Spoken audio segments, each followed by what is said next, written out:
Hello friends, मैं हूं doctor Jitendra जिनकर। मैं पिछले 15 सालों से मानसिक बीमारियों का इलाज कर रहा हूं। आज मैं इस वीडियो में आपको एक सीबीटी कॉग्निटिव बिहेवियरल थेरेपी का एक बहुत ही इम्पोर्टेंट कॉन्सेप्ट आपको समझाने जा रहा हूं। अगर आप वो ढंग से समझ जाएंगे तो आपकी सारी समस्याएं डिप्रेशन से संबंधित या एंजाइटी या फोबिया से संबंधित कंट्रोल हो जाएगी। तो दोस्तों, पूरी जानकारी के लिए ये वीडियो अंत तक देखें। तो शुरू करते हैं। Over generalisation. ओवर जनरलाइजेशन क्या होता है, मैं आपको कुछ एग्जाम्पल के साथ में बताता हूँ। ओवर जनरलाइजेशन मतलब आपके साथ में कोई एक घटना हो जाए तो आप उसको हमेशा के लिए मान लेते हैं। जैसे आपका एक बार सिलेक्शन नहीं हुआ कंपटीशन में, तो आप हमेशा उसको सच मान लेते हैं कि जिंदगी में अब किसी भी कंपटीशन में मेरा सिलेक्शन नहीं होने वाला। आपके साथ जैसे एक्सीडेंट हो गया तो आपको ऐसा लगता है कि अब मैं जिंदगी में कभी गाड़ी नहीं चला सकता। आप कभी जैसे लिफ्ट में फंस गए तो आपको ऐसा लगता है कि मैं अब कभी भी लिफ्ट में नहीं बैठूंगा, क्योंकि मैं लिफ्ट में जैसे ही बैठूंगा तो वापस लिफ्ट अटक जाएगी और मैं मर सकता हूँ। ऐसा डर आपके अंदर बैठ जाता है। जैसे आपको कुछ टारगेट्स मिले हैं या आपका कोई प्रोजेक्ट है जो आपने टाइम पे कंप्लीट नहीं किया, तो आपके दिमाग में इस तरीके से विचार आने लग जाते हैं। आप उसको ओवर जनरलाइज कर देते हैं कि जिंदगी में अब मेरा कभी भी प्रोजेक्ट जो है वो टाइम पे कंप्लीट नहीं होगा। तो आप उसको ओवर जनरलाइज कर देते हैं, हमेशा के लिए उस एक घटना को मानने लग जाते हैं। उससे बहुत सारी समस्या हो जाती है। जैसे उससे सोशल एंजाइटी डिसऑर्डर हो सकता है।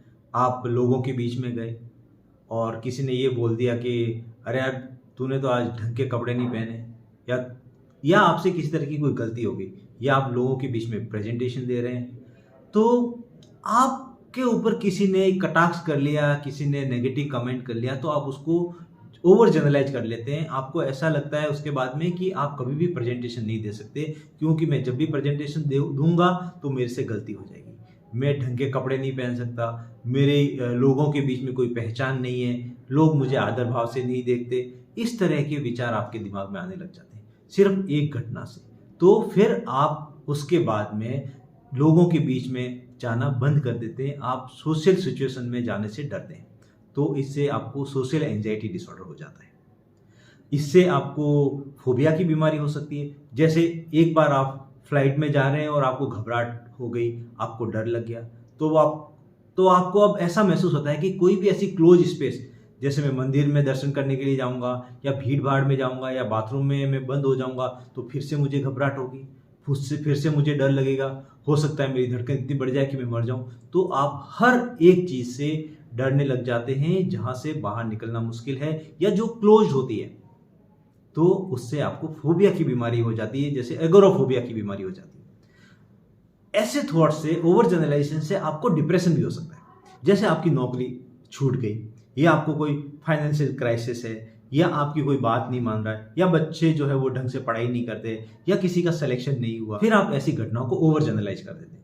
आप सोचने लग जाते हैं कि मेरी तो इकोनॉमिक कंडीशन कभी भी ठीक नहीं होने वाली, मेरे बच्चे कभी भी अच्छा नहीं कर सकते, मैं कभी ठीक नहीं हो सकता, मेरा मन तो उदास ही रहता है, मेरे साथ जिंदगी में कभी कुछ अच्छा नहीं हो सकता, मेरी किस्मत ही खराब है, इससे तो अच्छा है कि मैं मर जाऊं। जो कुछ भी मेरे साथ हो रहा है, जो कुछ भी मेरे परिवार में गलत हो रहा है, उन सब की जिम्मेदारी मेरी है। आप हर चीज के लिए अपने आप को जिम्मेदार मानने लग जाते हैं। उस घटना को जनरलाइज कर देते हैं, ओवर जनरलाइज कर देते हैं। तो ओवर जनरलाइजेशन एक ऐसा थिंकिंग प्रोसेस है जिसकी वजह से आपको एंजाइटी की बीमारी हो सकती है, जिससे आपको फोबिया की बीमारी हो सकती है, जिससे आपको डिप्रेशन हो सकता है। तो अब ये कैसे होता है? जब भी आप ओवर जनरलाइज करते हैं तो आपके दिमाग में सोचने के पैटर्न बन जाते हैं। जब भी उससे संबंधित या उसके जैसा कोई भी काम करने लग जाते हैं तो आपके दिमाग में अचानक ही वो पहले वाला एक्सपीरियंस आ जाता है। तो थिंकिंग पैटर्न आपका बदल जाता है। जब भी आपका थिंकिंग पैटर्न बदलेगा तो वो थिंकिंग पैटर्न आपकी भावनाओं को, आपके इमोशंस को अफेक्ट करता है। भावनाएं और इमोशंस वो आपके व्यवहार को बदल देता है। तो अगर आपके दिमाग में ये विचार आ गया वापस के, नहीं पहले मेरा प्रेजेंटेशन खराब हुआ, इस बार भी खराब होने वाला है, तो आपके व्यवहार में क्या होगा? आपका व्यवहार भी खराब हो जाएगा और वास्तव में आपका प्रेजेंटेशन जो है वो खराब हो जाएगा अगली बार और।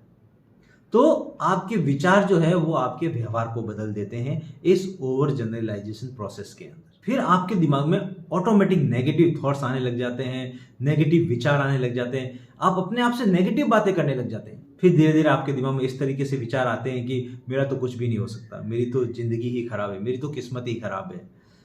तो आप पूरी तरीके से डिप्रेशन में आ जाते हैं। तो जो ओवर जनरलाइजेशन अपने थिंकिंग पैटर्न के अंदर एक ऐसा कॉग्निटिव डिस्टॉर्शन है जिसको आप बदल सकते हैं, और उसको बदलने से आप अपनी एंजाइटी, अपने फोबिया और डिप्रेशन के ऊपर कंट्रोल कर सकते हैं। अब बात करते हैं कि आप इसको कैसे बदल सकते हैं, इसको आप कैसे कंट्रोल कर सकते हैं। सबसे पहले तो आइडेंटिफाई करो कि कौन सी ऐसी घटना हुई है जिसकी वजह से मुझे अब उस घटना से डर लगता है, या उसके समानांतर जो भी काम करते हो उससे पहले आपके वो नेगेटिव विचार आने लग जाते हैं, नेगेटिव थॉट्स आने लग जाते हैं। तो सबसे पहले तो आइडेंटिफाई इट, और जब आप आइडेंटिफाई कर लेते हैं तो उस नेगेटिव एक्सपीरियंस को उस घटना तक ही सीमित रखो, क्योंकि हर एक दिन अलग होता है, हर एक प्रेजेंटेशन अलग होता है, हर एक घटना अलग होती है, हर एक सिचुएशन अलग होती है। पहले आपको इकोनॉमिकल लॉस हुआ, इस बार हो सकता है नहीं हो। पहले आपका कंपटीशन में सिलेक्शन नहीं हुआ, इस बार हो सकता है आपका सिलेक्शन हो जाए। तो एक बार नहीं होने से ऐसा कभी नहीं होता है कि वो हमेशा के लिए आपके साथ में नहीं होगा। तो आप उसको जनरलाइज करना बंद करें, आप आइडेंटिफाई करें कि कहाँ ये प्रॉब्लम है, कहाँ मेरा ये खराब एक्सपीरियंस है जो अब मेरे हर समय दिमाग में आता रहता है। तो सबसे पहले तो आपको आइडेंटिफाई करिए। फिर आप कभी भी ऐसे वर्ड यूज नहीं करें जैसे हमेशा, कभी नहीं, कुछ भी नहीं। इस तरीके के वर्ड आप अपने सोचने में, अपने व्यवहार में, अपने बातचीत में ऐसे वर्ड कभी भी यूज नहीं करें कि मेरा तो हमेशा ही मेरे साथ तो ऐसा होता है, मेरे साथ कभी भी अच्छा नहीं हो सकता है, तो हमेशा, कभी नहीं, ऐसे वर्ड आप यूज करना बंद कर दें। फिर जब वो ओवर जनरलाइजेशन वाले थॉट्स आप आइडेंटिफाई करना लग जाएं, तो आप उन थॉट्स को राइट डाउन कर दें, लिख लें, और आप ये पता लगाएं कि ये थॉट्स किस समय आते हैं। जैसे आपके वो थॉट्स जो है कहीं क्लोज स्पेस में जाते हैं तब वो ट्रिगर होते हैं, तो उसको आइडेंटिफाई कर दिए, हाँ मैं वहां जाता हूं तब मेरे को इस तरीके के थॉट्स आते हैं, जब मैं सोशल सिचुएशन में जाता हूं तब मेरे दिमाग में इस तरीके के थॉट्स आते हैं। तो आप उन थॉट्स को आइडेंटिफाई करो, लिख लो कहाँ आते हैं, उस सिचुएशन को आइडेंटिफाई करो, और जो जहां पर वो ट्रिगर होते हैं उसको आप पहचानो। फिर आप माइंडफुलनेस यूज करो। माइंडफुलनेस मतलब जो आपका सोचने का तरीका है उसके ऊपर आप कॉन्शियसली सोचना स्टार्ट करिए, और आपके साथ जो भी नेगेटिव थॉट्स आते हैं जनरलाइजेशन के, उन थॉट्स को आप अपने ऊपर हावी मत होने दीजिए। आप इस तरीके से अपने सोच को बदल सकते हैं या ठीक कर सकते हैं कि हाँ, पहले मेरे साथ गलत हुआ था, हो सकता है इस बार सही हो या गलत हो, 50-50 चांस है, तो मैं उसको मानूंगा नहीं, उस विचार को, अपने आप को उस विचार से अलग कर दीजिए जो आपको नेगेटिव थॉट्स आ रहे हैं।